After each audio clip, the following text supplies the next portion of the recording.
অন্তর্বর্তী সরকারের প্রধান উপদেষ্টা অধ্যাপক মোহাম্মদ ইউনূস ও ভারতের প্রধানমন্ত্রী নরেন্দ্র মোদি শুক্রবার থাইল্যান্ডের রাজধানী ব্যাংককে দ্বিপক্ষীয় বৈঠক করেছেন। বৈঠকে মোদির কাছে বাংলাদেশের সাবেক প্রধানমন্ত্রী শেখ হাসিনার প্রত্যর্পণ প্রসঙ্গ তুলেছেন অধ্যাপক ডক্টর মোহাম্মদ ইউনূস। কিন্তু ডক্টর ইউনূসকে কি বলেছেন নরেন্দ্র মোদি? তিনি কি শেখ হাসিনাকে ফেরত দিতে রাজি হয়েছেন? আর কি বিষয়ে কথা হলো তাদের? ডক্টর মোহাম্মদ ইউনূস মোদির এই বৈঠকের পর ভারতীয় পররাষ্ট্র সচিব বিক্রম মিশ্রি সাংবাদিকদের সঙ্গে কথা বলেন। তিনি জানান, ডক্টর ইউনূসের সঙ্গে প্রধানমন্ত্রী মোদির বিভিন্ন বিষয় নিয়ে আলোচনা হয়েছে। ওই সময় তিনি হিন্দু সহ বাংলাদেশি সংখ্যালঘু সম্প্রদায়ের বিষয়টি উত্থাপন করেন। বিক্রম মিশ্রি বলেন, প্রধানমন্ত্রী মোদি অন্তর্বর্তীমূলক, প্রগতিশীল, শান্তিপূর্ণ, স্থিতিশীল এবং গণতান্ত্রিক বাংলাদেশের প্রতি তার সমর্থন পুনর্ব্যক্ত করেছেন। তিনি প্রফেসর ইউনূসকে বাংলাদেশের সঙ্গে ভারতের ইতিবাচক ও গঠনমূলক সম্পর্ক তৈরির আকাঙ্ক্ষার কথা জানান। এছাড়া দুই দেশের সম্পর্ককে প্রভাব ফেলে এমন কথাবার্তা এড়িয়ে চলার অনুরোধ জানান তিনি।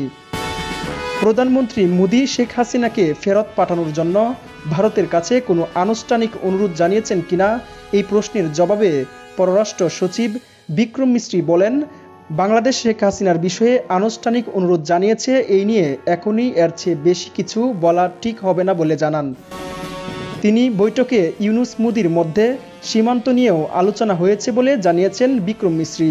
তিনি বলেছেন, সীমান্তের নিরাপত্তা রক্ষায় সীমান্তে আইনের কঠোর প্রয়োগ এবং অবৈধ অনুপ্রবেশ ঠেকানো জরুরি বলে জানান প্রধানমন্ত্রী নরেন্দ্র মোদি।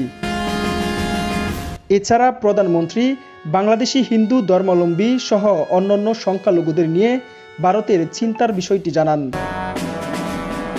গত বছরের 5ই আগস্ট ছাত্র জনতার গণ-অভ্যুত্থানের মুখে দেশ ছেড়ে পালিয়ে ভারতে চলে যান সাবেক প্রধানমন্ত্রী শেখ হাসিনা।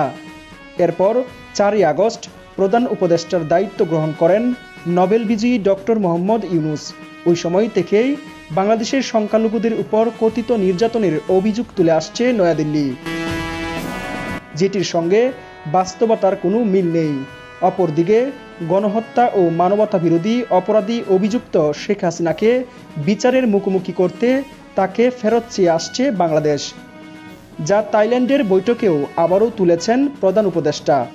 প্রধান উপদেষ্টার প্রেস সচিব শফিকুল আলম জানান, ভারতের সঙ্গে বাংলাদেশের পারস্পরিক স্বার্থ সংশ্লিষ্ট যতগুলো ইস্যু আছে তার সব কয়টি নিয়ে আলোচনা হয়েছে। প্রধান উপদেষ্টা আমাদের স্বার্থ সংশ্লিষ্ট সব কটি বিষয় নিয়ে আলোচনায় তুলেছেন। আলোচনায় সাবেক প্রধানমন্ত্রী শেখ হাসিনার প্রত্যর্পণ চেয়েছেন। ভারতে বসে তিনি সেসব উস্কানিমূলক বক্তব্য দিচ্ছেন, সে প্রসঙ্গেও তোলা হয়। সীমান্ত হত্যা বন্ধ, গঙ্গার পানি চুক্তি নবায়ন, তিস্তা চুক্তির প্রসঙ্গ এসেছে দুই শীর্ষ নেতার আলোচনায়। ইতিবাচক ও ফলপ্রসূ হয়েছে বলেও জানিয়েছেন প্রেস সচিব।